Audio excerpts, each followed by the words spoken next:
to talk about how to calculate the slope from a position versus time. Notice that our y-axis has position. It's measured in meters, and we've scaled by 5s. 5, 10, 15, 20, 25, 30, 35, 40. And on our x-axis, we have scaled, on the x-axis we put clock reading, and it's measured in seconds, and we've scaled this by 1. 0, 1, 2, 3, 4, 5, 6, all the way up to 12. Notice that we've plotted several points already. We're pretending we've got a toy car that's zooming really fast. It's moving in a negative direction at a constant velocity. The next point we'd be plotting on here is going to be at 12 seconds. Every 4 seconds the strobe light goes off. Remember, we're not going to plot blobs, plot little tiny points, and then give those points a point protector. So when we plot the point at 12 seconds and it was at the 10 meter mark, our plot point would look like this. Once we've plotted all of our points, we need to take a look at that and say, hey, does that look a little more like a line or a curve? And then we need to find a best fit line or line of best fit or a best fit curve if that's what's appropriate. Now, if you're using Cami, if you go into shapes, there's a tool you can use to draw a nice straight line. If you're doing it by paper, please use a straight edge like ruler or the edge of your binder or something. Once we have this line on here, we're going to have to go through a process to find its slope. Now, we know that for any line, we can use the equation y equals mx plus b. But what we're delving in today is how do you calculate that slope? So how do you calculate the slope of a line? To do that, we're going to have to find two slope points. Now, what is a slope point? A slope point is a place on your graph where the natural grid lines that are already here intersect with your best fit line, but the best fit line exactly goes to the corner. So that best fit line goes exactly through a vertical and horizontal point. If we take a look at our line above the 1 second mark, in this area here, notice that the line, the best fit line, does not cross through one of the intersections of our grid line. So we can't use that. But take a look at 2 seconds. At 2 seconds, the best fit line intersects with a vertical and a horizontal line. So we're going to mark that with a cross.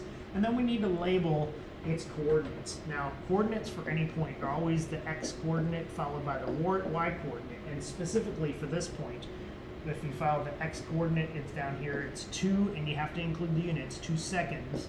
And the corresponding y value or position for this case is 35 meters. So 2 seconds and 35 meters. At 3 seconds, there's not a slope point. There is at 4 seconds, but that's a point we plotted. When possible, we would like slope points that are farther away from each other, and preferably not points that we already plotted on the graph.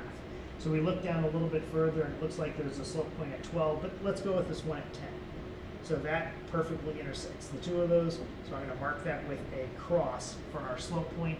The coordinates for this are 10 seconds from the clock reading axis, and then the corresponding position is 15 meters, it looks like. So how do we use those to calculate the slope?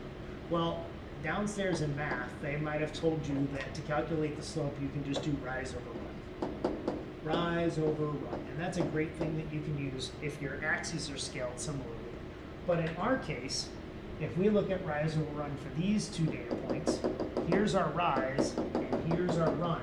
If you just counted the boxes and did the boxes up divided by the boxes up, it'd be thrown off because along the y-axis, along our position axis, those are not scaled the same as it is along the x-axis. So we're going to have to look at this a little more deeply and say, well, the rise is really the change along the y-axis divided by the change along the x-axis. Now, we specifically said that the y-axis is position. So instead of change in y, we can say change in position divided by the change along the x-axis is change in time. And then we can expand this out. Just like you in math class, you'd say y2 minus y1 over x2 minus x1. We can do that with our positions on the clock on the top part of this. Position 2 minus position 1, and then clock reading 2 minus clock reading 1. Now, how do you tell which of these points we plotted is the first one and which one's the second one?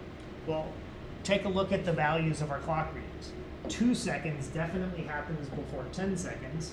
So our first data point is going to be the 2 seconds, 35 meters. Our second point would be 10 seconds, 15 meters.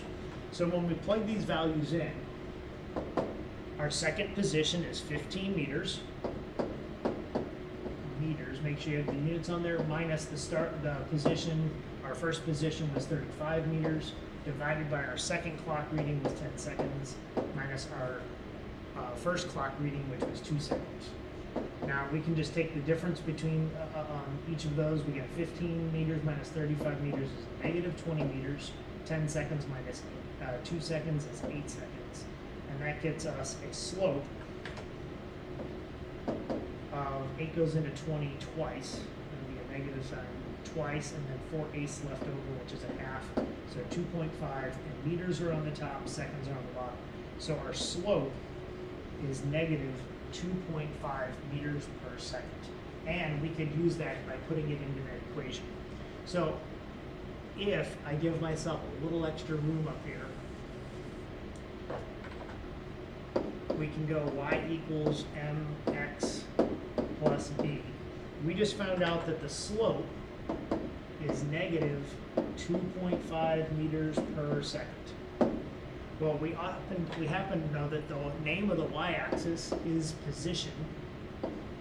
We know that the name of the x-axis is clock reading. And we found out last week the y-intercept for a position versus time graph tells us where it starts. And in this case, the y-intercept is 40 meters. So if I put that in there, this tells us that we can put in any clock reading with the slope and y-intercept we have. We can figure out where the object would end up. We would find a final position. And this, ladies and gentlemen, would be a specific mathematical model. Well, I hope that helps you better understand how to calculate the slope of a position versus time graph.